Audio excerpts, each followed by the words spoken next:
Welcome to She Loves the Grid, where we discuss all things F1. Whether it's happening on the track, in the paddock, or beyond the grid, we'll talk about it all. And here we are, thinking it was going to be after a race, and now it's not. So I am Claire, I'm Diane. and welcome back to She Loves the Grid. And so sad. So sad.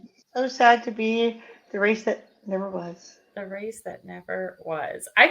You know what we should have looked up is if they had actually, how many times they've canceled races.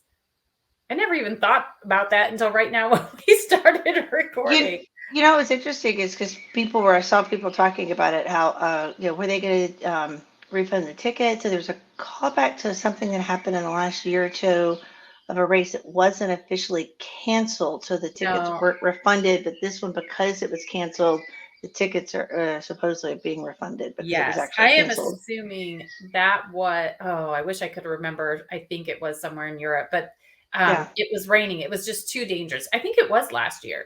It was too dangerous. The drivers couldn't see anything. I was scared for them. And I do recall seeing people were not happy that they were not refunded for their tickets. But everything else had happened, I think, except for the race versus here, the whole weekend was taken out. So anyway, before we get to all of that, how was your week?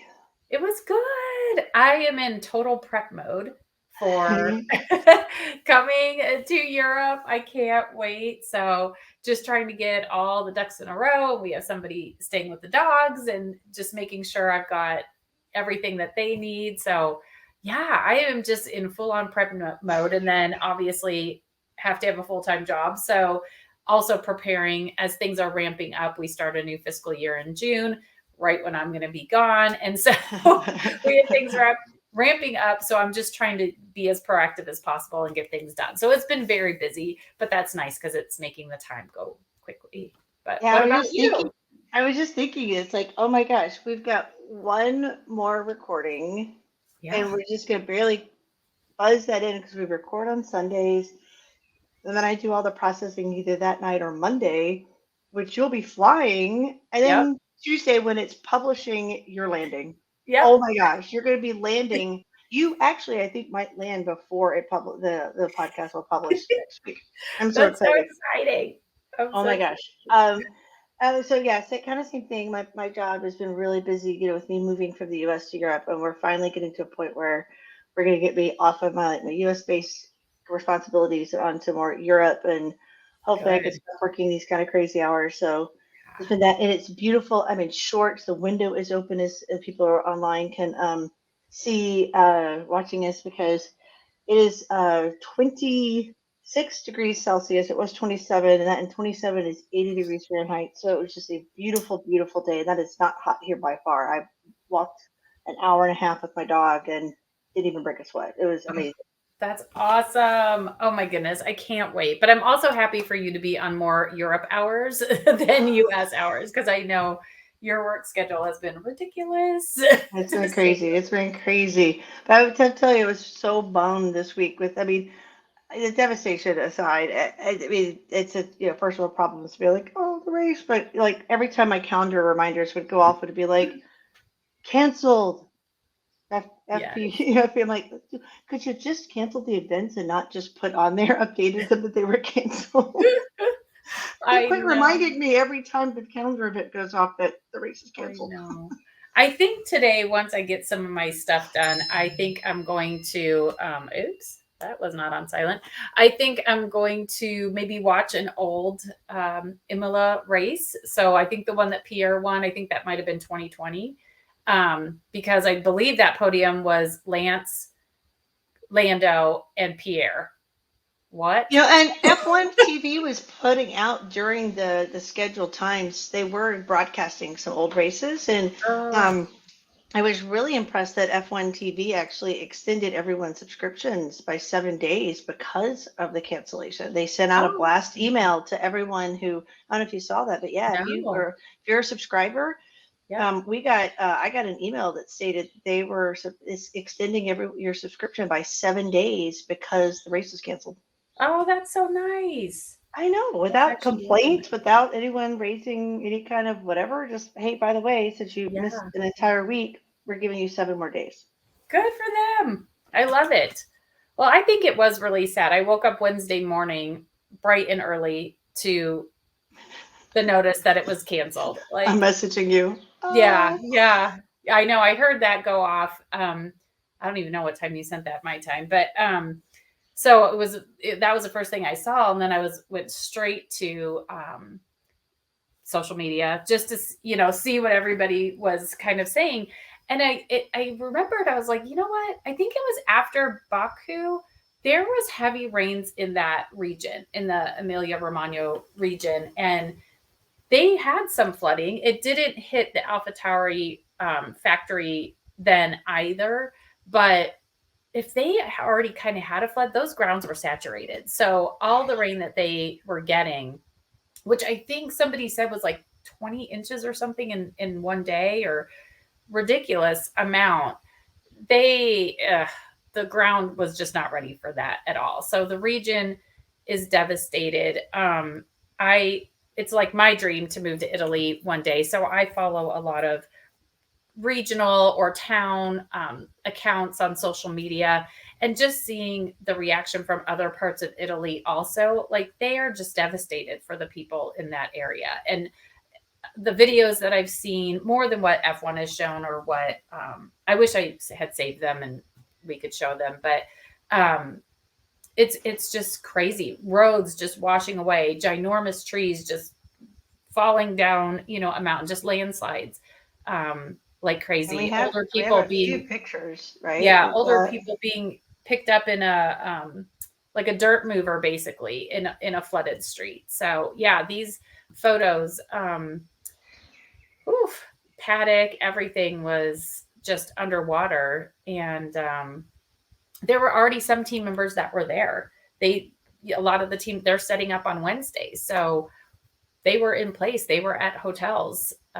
Nick DeVries was heading to a marketing promotional type thing, and he kind of got stuck and came upon a hotel in a little town. And he said, I think it was Alpine, maybe one of the other teams was already there, maybe McLaren. And the front jack for that team gave up his room to Nick. He had a picture of people sleeping in the hotel lobby, because obviously the hotels were booked. But just awful, just horrible to see. yeah, it's crazy. And for those watching on YouTube who can't watch, so we're showing a couple of pictures that different media outlets have showed of the raceway, but then just people just living their lives. They're coming up to someone's waistline almost, and it reminds me of just areas that I've lived in before, flooding, like when hurricanes come in and you get just Yeah, this sudden onslaught of water and it's got nowhere to go, and it's just right. And I can't imagine the cleanup after this, not just for obviously like the track, but this is where people live, and they've lived there for a long time, many of them. So I can't yeah, imagine. flooding damage is horrible, because this Yeah, once you get it out, you've got all the dirt and the everything to dry it out. And just think about anything, all the electronics are probably ruined, and then you've got I would imagine the construction is definitely different from what I'm used to having lived in the U.S., but there's still a lot that you have to deal with: water and drying and mold and all the just muck, because all the groundwater, and we've got river water and all of that that's just flowing in, and just tons of dirt just to clean out, right? yeah. And aside from And drying, mold. I mean, yeah, you have to worry yeah. about mold, and I'm assuming there. I mean, here in Arizona, we don't usually. I mean, we could have flash floods, but it's not like this. But also, it's a very dry climate. In Europe, I'm assuming there's more moisture, more humidity, so um, Yeah, mold just is to a dry it whole. out. And if they're not Yeah, used to that kind of stuff, having enough emergency sources to come in and deal with that, right? And to right. dry out and coming in and cleaning that, because there's a special amount of, cleanup that's needed to get that kind of dirt and the moisture out and dry it and then repair everything. Yeah. It's Yeah. crazy. I guess like the track, because I know there were some F2, well, F2 and F3 were supposed to race this weekend also. And I think there were some drivers from those F2 and F3 were doing some racing. I think they're not racing, but testing out wet tires and different things. So the track was able to be driven, but F1 made absolutely the right decision. Like, this isn't just about like, okay, the track. You have fans that are coming in. We need to make sure everybody's safe. They may not have had, depending on the hotels, they may be flooded. I don't know. Like, when we looked at going to Imola, we looked at staying in Bologna, which was a little bit of a drive. So I don't know if they had flooding or not, but you need to make sure it's safe, but also like the resources, the police resources, the emergency resources, those all need to go to the people of the region. They need to be taking care of those people and not using those services at a racetrack. Like, exactly. So, absolutely the right call. 100%. I think most fans agreed with that, which was awesome. And it was nice to see the amount of people who are helping, which I know we'll go flip over to that. Your treasure. Yeah. Yuki. Again. So one of the first things that I read on Wednesday morning was a message from Yuki on his Instagram account. And what struck me most was you could tell like this affected him, because he wasn't just saying, and this is not a knock to any of the drivers or the teams that were just, saying our thoughts are with you, blah, blah, blah. Like, you could tell like Yuki was living it, and he was saying like, you have no idea how much mud and dirt and everything smells like gasoline, and, people's lives are upended. I just felt like you could feel that passion coming through. And then this came out. So again, if you're not watching us on YouTube, we have some of the pictures that have been going around of Yuki out in the streets with a shovel cleaning up. He stayed and was helping the hotel, the people of the hotel. I think there were some team members from AlphaTauri also there working, getting things cleaned up, trying to get some sense of normalcy back to at least this area that he was in. And I mean, I think he maybe was the only driver that was there really putting in the labor to help the region. So to me, this just made me love him even more. He is a global treasure, but this made me love him even more because I think, he feels a kinship with them. I mean, AlphaTauri, their headquarters is in Faenza. We talked about that last week. It's very close to the track. So this means something to him. This is his home. This area is his home. And he went out there and did it. So we were talking, I think we have a thing about the fundraising. Yep. So and I was going to say, you can see that dirt, right? You're talking about the mud. That's that part that's going to be so hard. Look how thick it is to clean up. But yeah, here's the fundraiser. That's really important. Yes, very important. So if you have the means, a little bit or a lot, whatever, then I highly recommend going out and helping that area. Ferrari donated 1 million euros because, again, Maranello, their headquarters is nearby. F1, I believe, also might have donated 1 million euros. There's this. I think there's something else. AlphaTauri yesterday had a video with like Lindsey Vonn and a whole bunch of other athletes from around the world and some musicians and some influencers, again, trying to raise money. So they're just, all putting that out there. And I think that, well, I know for sure Williams did a streaming race to raise money for charity. So James Bowles, their principal, and Alex Albon were definitely involved. Max, I believe, also with something called Redline. I am not a streamer, people. Like, I am not a gamer, I guess I should say. I do stream shows, but I am not a gamer. So I think like Twitch, I think that's a thing. Anyways, they were doing stuff on there. So Max had something that he was doing, like just, virtual racing, which I think was actually pretty cool. So I haven't heard anything about this being rescheduled. I think everything I've seen has said, we'll see you next year. We're with you. So I guess now we're 22 races for this year instead of the 23. But again, totally the right call. And I'm just devastated. So I wish I was closer to do something to even get out there and help. But Yeah. I will donate money. I will do that. That's the least I can do because I just can't imagine. Yeah, that it's true, and that's the biggest thing we can do at this point. And it's nice. I mean, that was a European-based one, and we can keep looking, and when we can keep sharing through our social media any kind of U.S.-based ones and whatnot. Most we could do, even dollar. You just think about it, the millions of F1 fans that there are. If everyone gave $1, right? If they can, Exactly. that's huge. And I would challenge people whose tickets were refunded, once they get that refund, if they could take a percentage of that, not all of it, but a percentage of it, and give some of that back to the region. That would be great, because some of your money when you showed up was going to help the region, your tourist money, or whether it be Right. spending in the restaurants and Yeah. buying souvenirs and buying in the area. Think about all those businesses that were banking on the tourist traffic that was going to happen and whatnot, that's now so gone true. on top of that too. So That's anything so that anyone true. can do that help would be huge. Yeah, absolutely agree. And we'll keep watching just the area again. I love Italy. Italy. And I I was love, so excited too, because this is the one that everyone's told me since I've gotten into F1. Imola is classic F1. That is the race, and we're missing out on yeah, it this year. So yeah. next year, Next hopefully we year. can go next year. Yeah. Yay. I know now we have a list of races that we need to go to next year. I'll I actually go to think them all, it's but I can afford this that. one. But you need to have somebody sponsor us and go to them all, and I know. We are fun people. We yeah, are a lot of fun. So and unique. Come on, the you parking want lot us friends, in right? your hospitality area. Trust me.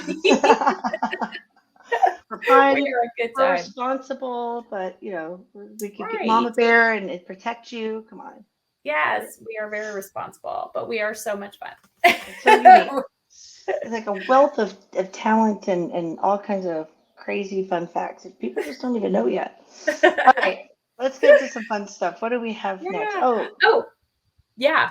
Were you gonna say it? I noticed you have in here was interesting is that some of Pierre's penalty points roll off. 2 of his penalty points come off tomorrow because it's Sunday, so they come off on Monday.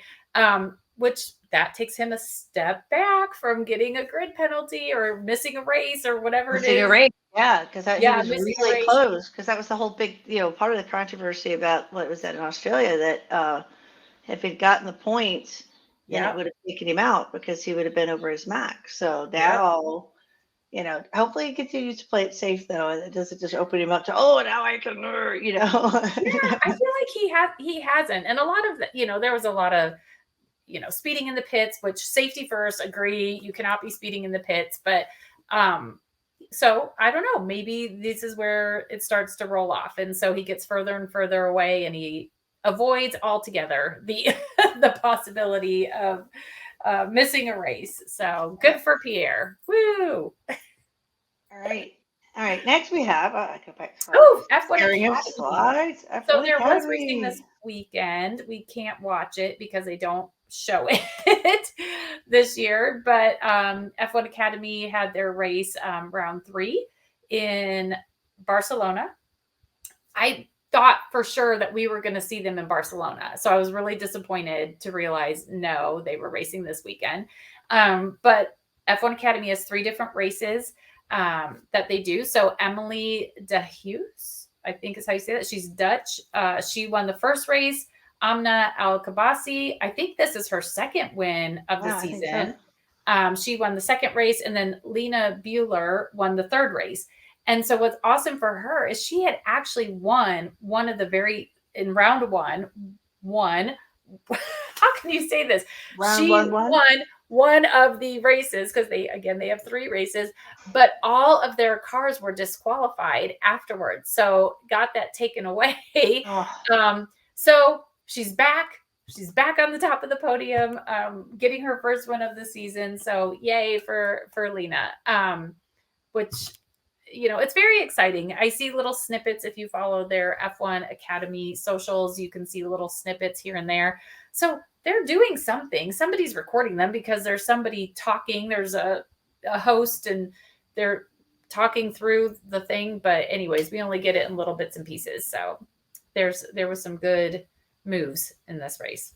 I'm hoping next year, if they're going to be aligned with F1, that we'll get more. But yeah, we gotta dig into it a little bit more. Maybe while you're here, we can spend a little bit of our time Figuring researching it together, figuring it out. And we can bring it to everybody. Yeah, I agree. I mean, we'll still keep up with it. I posted it this morning. I waited for all 3 races to happen, so they seem to do 2 on Saturday, 1 on Sunday, and just posted them all this morning. But yeah, I definitely want to, and I'm sure next year, especially after it came out that they were not going to have any live racing or full races. I think we see snippets throughout the week, and then Wednesday more stuff is available.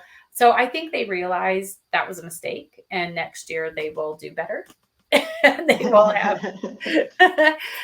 have more actual live racing, because I would love to watch it, especially this weekend. Could you imagine, like, with this race scheduled, everybody, I mean, people were like, what do we do now? So people were watching the Indy 500 qualifying and that kind of stuff, like getting into Indy. But I think people would have absolutely watched these races. 100%. Absolutely. You got to keep your brand. Exactly. So anyways, good for them. Yay. They're halfway through their season. I think halfway. They have 6 or 7 rounds. So yeah, short season. Started late, ending early. Yeah. All right. Well, we're finally going to make it to our team spotlight. Yay. So I'm excited. I did a little research, and this is stuff that once we get it, we're going to eventually have like a website just to have and put a lot of the stuff that we've been gathering. We wanted to have all of it and have content before we posted something that didn't have a lot there, more than just the podcast, because you can get those on all of your favorite podcast players. Yeah. So the first one we're doing, and we picked in no particular order, was Mercedes. So we're going to talk about, and I've got a fun little picture of their car for this year. Beautiful. And their team name. So their current team name is Mercedes AMG Petronas F1 team or Formula One team. That's the and Lewis could never say that. I think Lewis and maybe Toto. They always leave something out. They can never remember the order. It kind of cracks me up. It makes sense. So, like, if we go into it, here's an interesting thing. There's their nickname called the Silver Arrows. Most Mercedes Silver branded teams. Right? Is it Silver Bullet or Silver Arrows? Arrows, okay. Yeah. And most Mercedes branded teams have that nickname. Oh, what? Yeah, that's what I read. I was like, really? They all kind of have that? Just, yeah.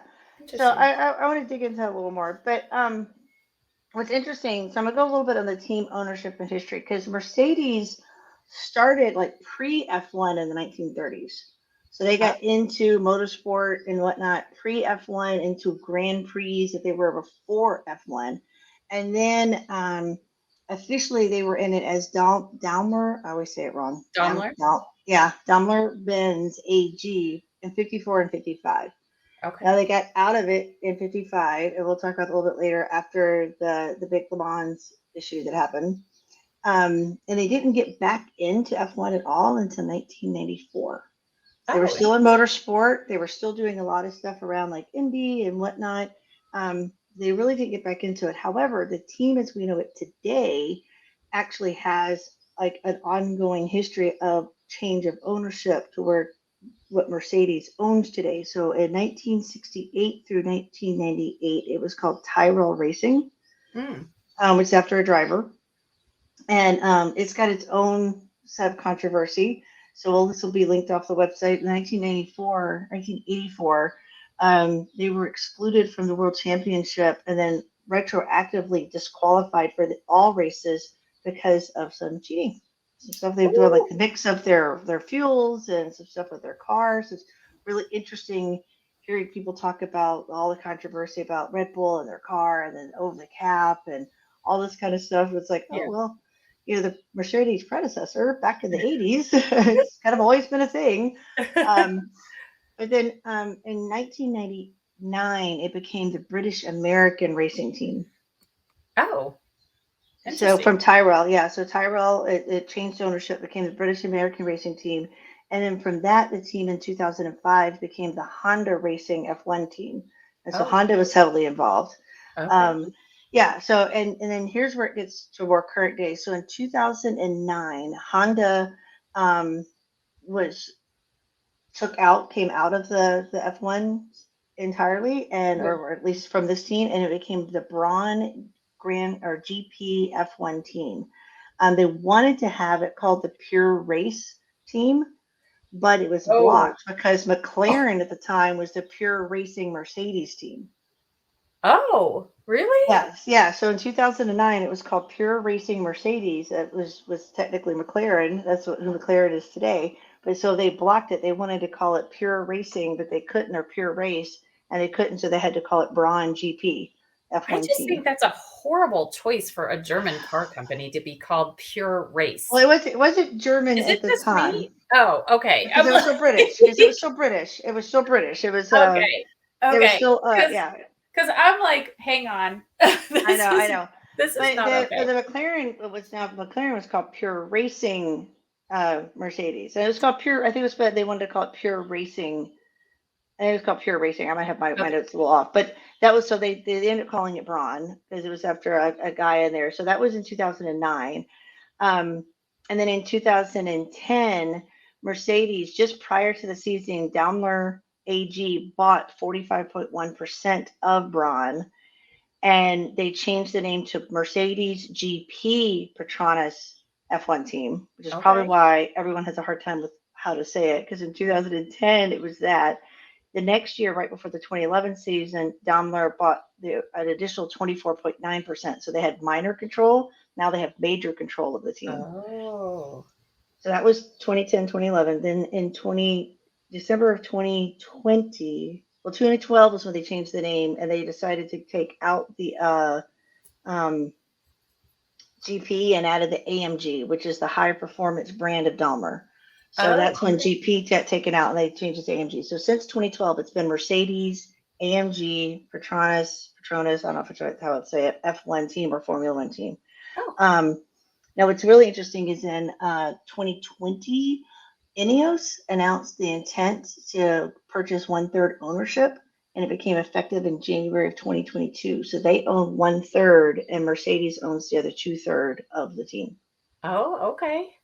Interesting. Yeah, so it's interesting, like the team ownership. I thought was really fascinating to Yeah. dig down into it.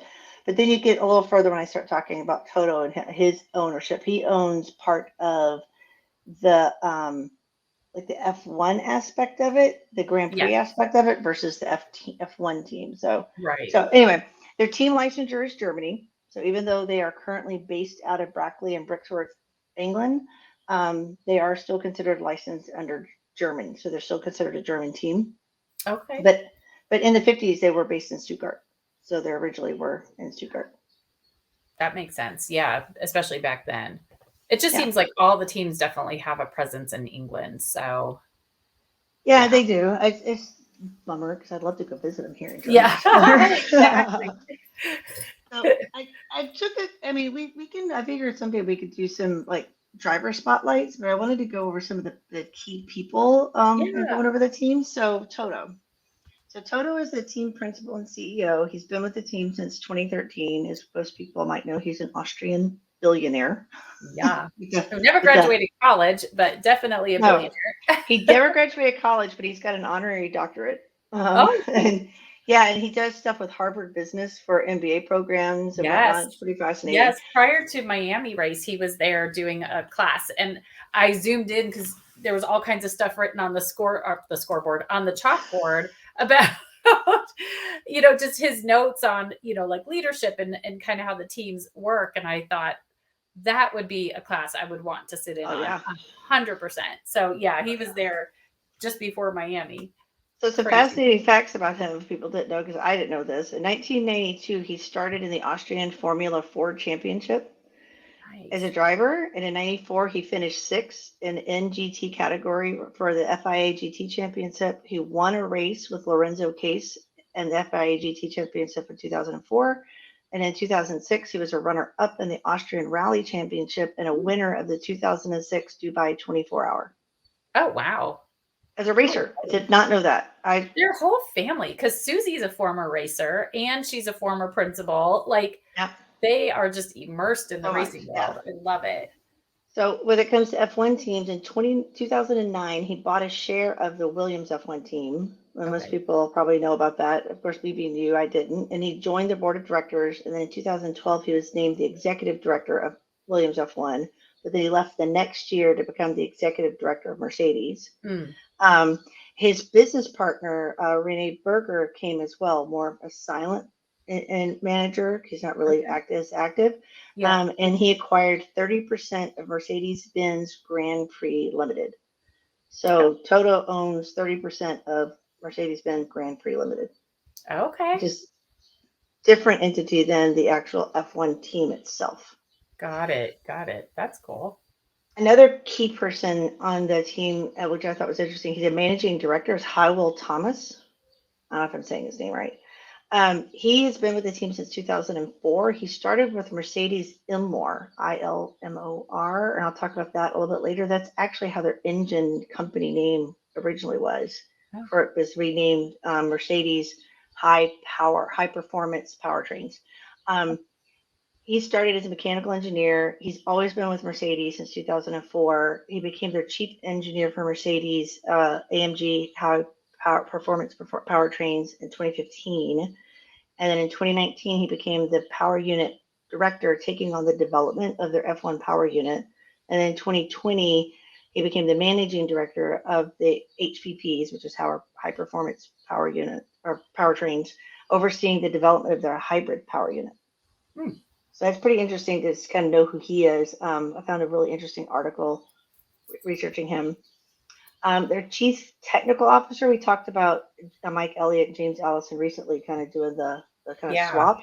So Yep. Mike Elliott's been with the team since 2012. I thought this was fascinating, and I wanted to bring this in because we've talked about STEM and what kind of careers people like education people would maybe go into. He is an aeronautical engineer. Oh, that's so cool. Yeah. I Oh, and the feel like a previous guy lot of was them a are. mechanical engineer. So Oh, mechanical. Hywell's a mechanical engineer, but this guy's an aeronautical engineer. He was with McLaren 2000 to 2008, and then 2008 2012 Renault Lotus, and then he's been with Mercedes since 2012. And then James Allen, who's been with Mercedes since 2017. He's an aerospace engineer, also with Renault Lotus, but he was 05 to 13, then Ferrari 2013 to 2016, and then 2017 on. But I thought was really cool is he has multiple winning designs.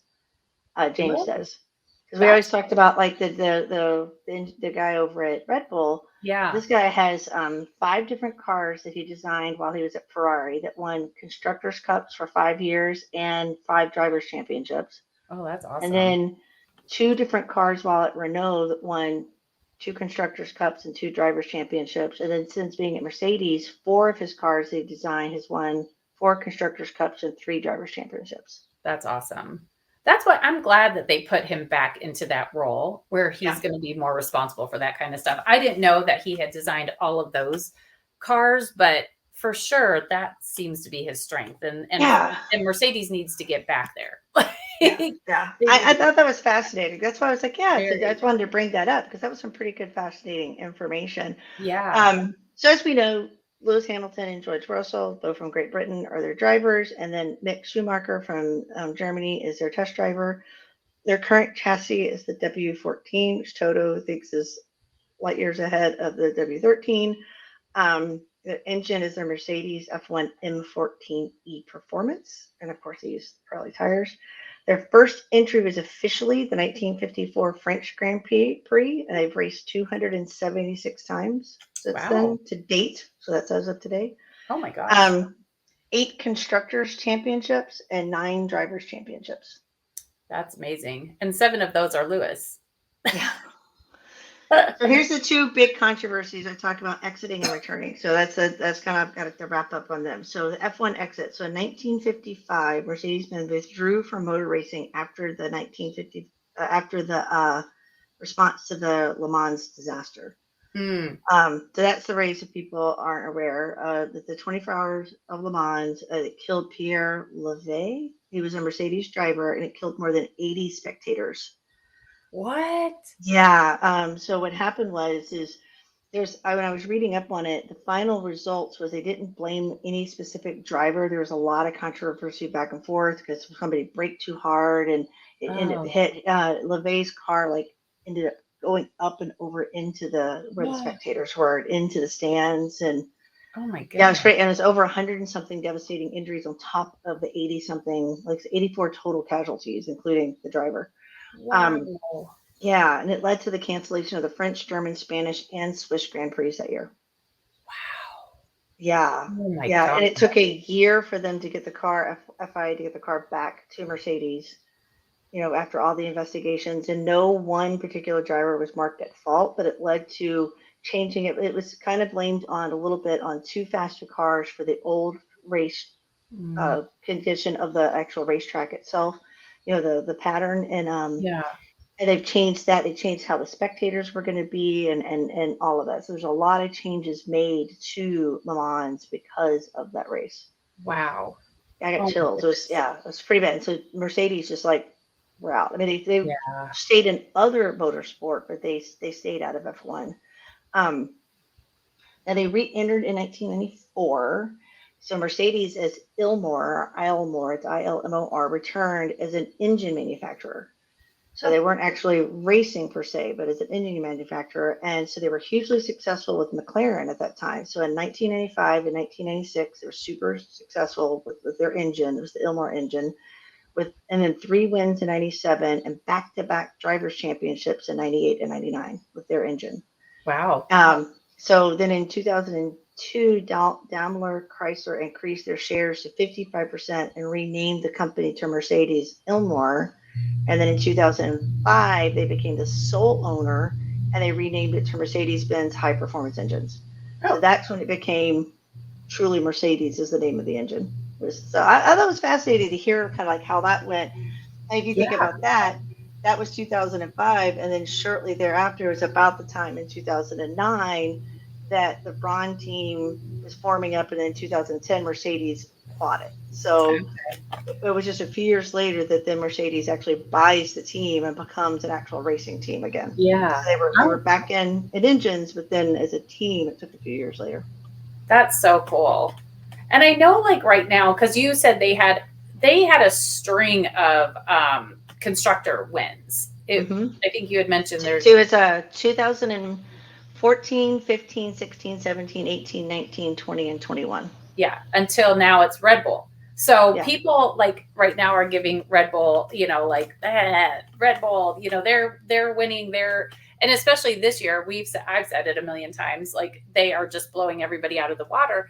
But Mercedes was actually faster than Red Bull is right now compared to the rest of the field. In I don't remember what year, but during that string, they were Yeah. just unstoppable, like just Well, you think insane. about it So too, they came back, they got their engine in, they were doing really well, performing well for McLaren winning those championships with their engine. And so yeah, they actually bought the team and became a Mercedes team in 2010. And then 4 years later, they have constructor and drivers in 2014, yeah, same thing in 2015, same thing in 2016, 17, 18, 19, 20, and then the driver wins 21. yeah, So or sorry, the constructor 21, driver didn't win 21. right, So they got the constructor. So yes, that's pretty impressive that that's four amazing. years after buying the team, That's they incredible. dominated for 8 years. That's I mean, amazing. dominated.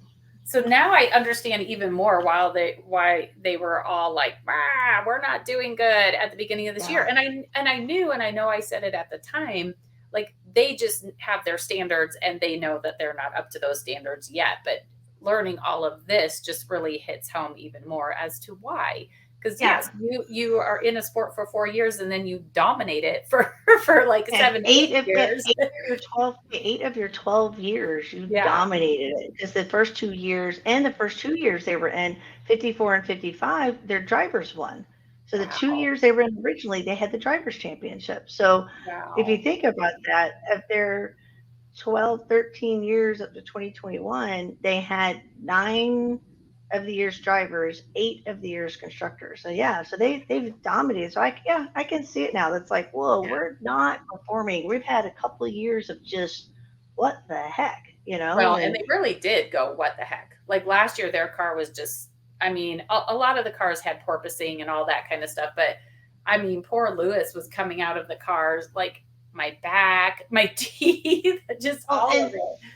Then we think about their engine too, because their engine is what drove McLaren in the 90s, right? So their engine was what's getting McLaren up there to win. They have 3 wins in 97 and back-to-back championships in 98, 99. Yeah. And then McLaren was doing well, and now they're going down, and they're McLaren Mercedes, right? That's Mercedes. Yeah. And so I can see why Mercedes is kind of like, oh, what's going on here? Because we've got this engine, and you've got, Allison that's got that great design and all those winning cars he's done for other teams, and now Mercedes as well. And so I can see the stuff. It was really fascinating to learn all that and see that history and how it all kind of played out together. And definitely. And you would think, I thought Mercedes was just like a long-standing team. It's like, no, they really haven't been in it that long as a team. Yeah, it was an they engine just company. Yeah, an engine company a little longer, but not even the full case of it either. They were just dominant. And we were talking about last week how many teams had upgrades coming to Imola, which obviously we did not. Mercedes. And Mercedes was one of those. So I guess, well, even in Monaco, which we'll talk about here in a second, we probably won't see those upgrades in their full effect because, and again, we'll get to Monaco in a second and explain all the reasons. But yeah, we were expecting a lot of upgrades this week from a lot of teams. Ferrari, I think Aston Martin, Mercedes for sure, I think Alpine. So there was a lot of teams that were bringing stuff, and we might have to wait till Barcelona to really see. So thank you for that. That was really interesting. So we'll have to pick another team for the next break that we have.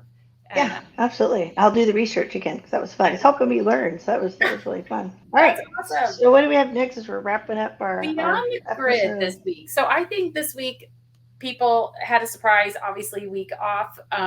So I didn't see a whole heck of a lot. They're working out. Christian Horner was riding horses with his Spice Girl. And Valtteri, though, did race this weekend. So he actually did a cyclist race in Scotland. It was a gravel race, so it looked like they were kind of out nature. I think of like if in the United States we have cross country running, so you're running through like the woods and all that kind of stuff. That's what this looked like. His girlfriend, I don't think they're married. She's an Olympic cyclist, and so she's always competing, and she won the women's, but Valtteri competed as well. And I think he said he finished around like 120, 150, somewhere in there, but there was over 1,000 people that had entered. So not everybody finished, I guess, but yeah, he was looking good. And then Tuesday, I have to think about the dates because today's Sunday. So Tuesday's the 23rd. Charles is going to be competing in a football match, soccer for Americans. And it's a charity. Fußball. Fußball for Germans. Fußball. That's how you say it in German. Fußball. You add an S? That's how you pronounce it in German. It's Fußball. Oh. Okay, so football. That's how you say it in German. Okay. So anyways, I know that other players have done this in the past. I know like Carlos has done it. A few other players like Pierre, which a fun fact about Pierre, he actually is so good at football that he could have gone pro, but he opted to go pro as a Formula One racer. So there's a little fun fact for you about Pierre. So he also plays in it. There's a whole bunch of other celebrities. So I'm sure we'll hear more about it, but that would be the kind of thing I would definitely want to go to. Like that just looks like so much fun. So otherwise they had the first of our triple header. Now we just have a double header and we're heading to Monaco. Which I think is like probably if you are not even an F1 fan, this is probably the one race that you know about, right? It's kind of like F1's crown jewel. Everybody knows that they race cars in Monaco. And so when I first heard about F1, that's the first thing I thought of. And so when we did our big fun cruise a couple of years ago, when we stopped in Monaco, we got to go to Monaco, Cannes, my partner and I, we took the little trip over to Monaco and walked the track and bought all kinds of stuff. And that's where I've got my my Grand Prix hat. For people who Yeah. are watching, you can see I've got an actual hat. Love It it. talks about the Grand Prix, and I've got my blingy shirt. I don't usually wear a lot of bling, but I put it on for today for I this, and all love kinds it. of fun I little things. We had to go to the casino because, of course, it's known for Yes. casinos. So, Yes. Yes, I know. We didn't. Well, we ran into each other on the way to Monaco, but we had different things that we were doing in Monaco. Because I went to the castle because I thought that was really cool, and I went to the aquarium because we love aquarium kind of stuff too. You guys did a lot. We went to so we kind of did the walk up to the castle, which is very steep, and it was hot, and so I was with my sister, my two kids, obviously. There are 3 kids and my brother-in-law, and so we did the castle. We actually did the tour. First, we were trying to find a place for lunch, and we ended up at this burger place. We went to Monaco and had hamburgers, but it's the best burgers in Monaco. So Arrow Burger, if you're ever there, it's just down the street from. It's like kind of between the palace and the church where Princess Grace and King Rainier they're buried. So it's really, really good. But we ended up doing, my sister and I and my brother-in-law ended up doing a tour of the palace, and we just let the children go do whatever they wanted. And that is not something I would do in anywhere else. But I figured the Principality of Monaco is very safe. We heard that Bono or Sting, one of them was there. We had heard rumors that Barack Obama was there. And I'm like, this is probably the safest place. So they went down and kind of did what you get. Like they went down near the casino, all of that good stuff. And we mostly spent our time at the palace and then wandered back. But funny thing, so when you think about things coming full circle, we did this in 2019, right? So it was June 2019. Yeah. And I was not an F1 fan at all. Like I knew of it, wasn't a fan. My brother-in-law has always kind of watched F1. So when we were walking back to the train station and to find the children who were roaming Monaco, we came across a Ferrari store. So went into the Ferrari store, cute stuff. I remember that, but I was like, I'm not going to spend money on this stuff. But now I'm a Ferrari fan. So I can totally picture where that was. But one of my things when I travel, because I'm a big picture person, I'm more about pictures, and I need another t-shirt like I need a hole in the head. So I'm kind of one of those weirdos that I buy magnets and I put them on my fridge, but I'm always looking for unique magnets. And I was having such a hard time finding a magnet that didn't have the damn car on it.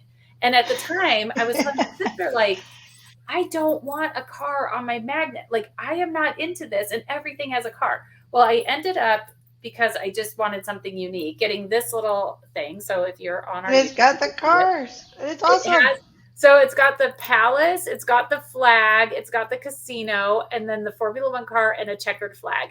And so when I started watching F1 in 2020, these are usually on the side of my fridge, but I looked at it and I was like, that is so funny that I totally remember thinking, I don't want anything with a freaking flag or a car on it.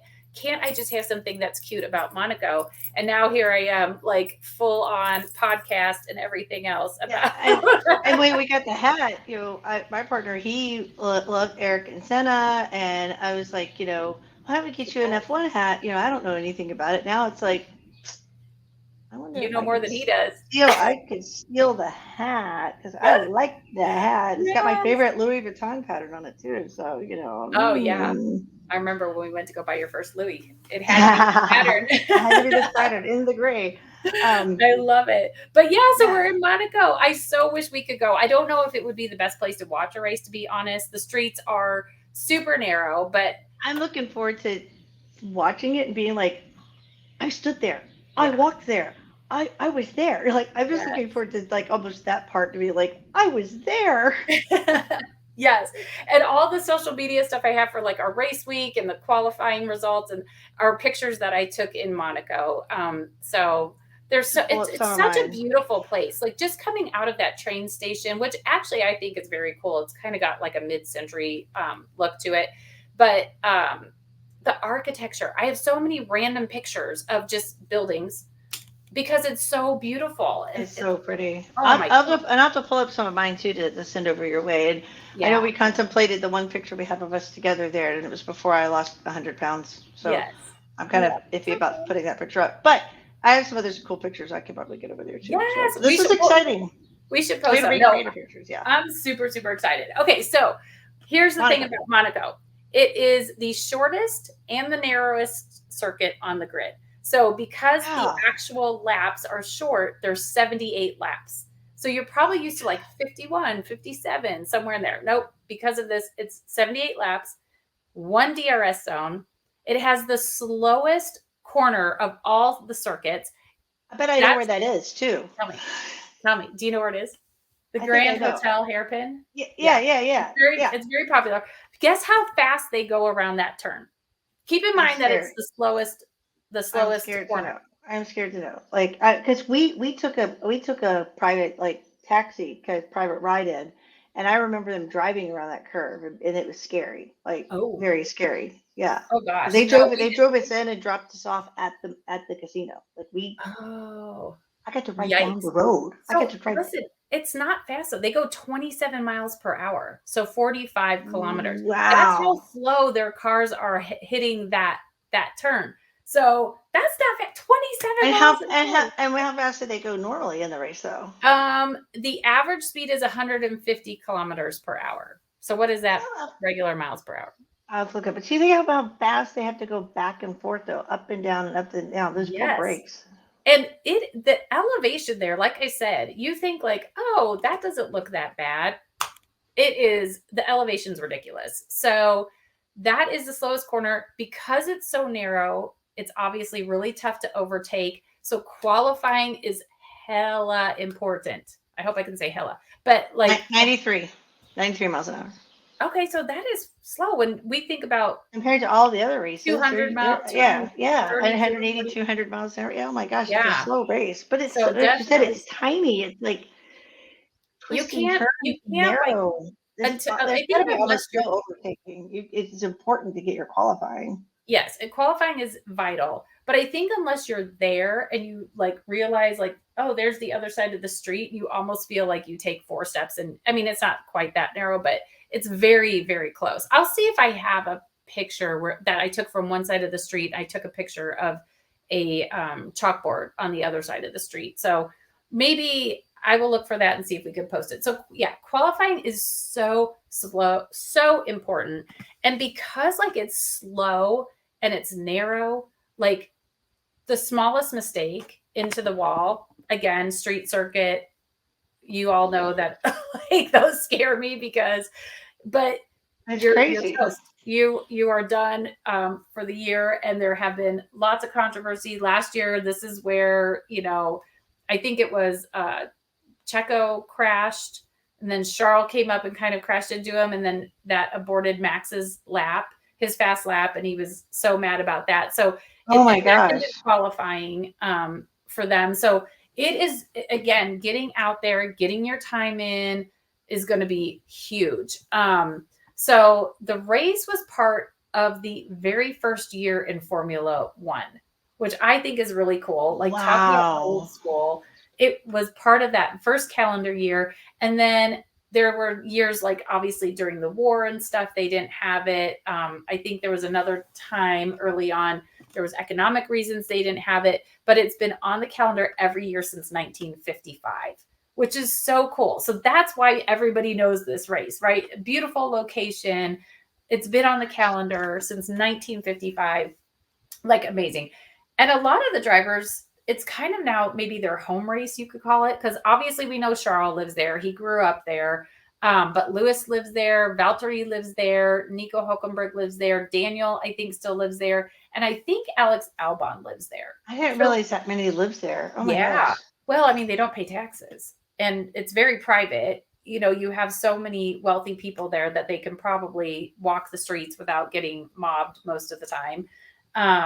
Unless you're Charles and then you have randoms coming and knocking on your door. Oh my gosh, I know, that's just crazy. But yeah, so a lot of them they live there. So, I mean, that's kind of nice for them. They had this week off. They just go home and then they can wander down to their pit when they're ready.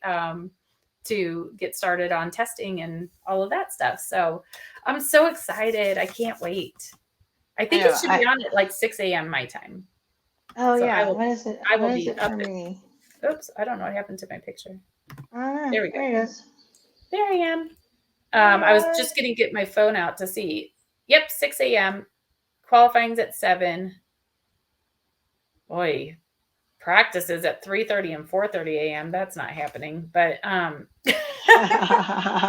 watch those later. But yeah, I'm excited. It's going to be a great race. And then, like you said, as soon as that's over, we will do our recording for that week. And then by the time we're publishing, I will be in Berlin.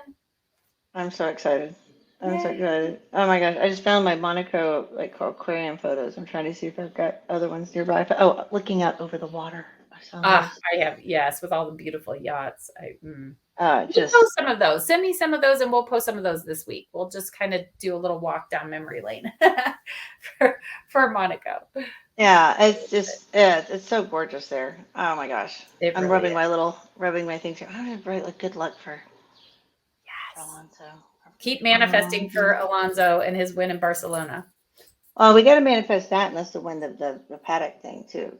Oh yeah, that too. But also people have mentioned they like commented, and I've gotten some DMs like they're manifesting also for Fernando to win in Barcelona. Because of the tattoo.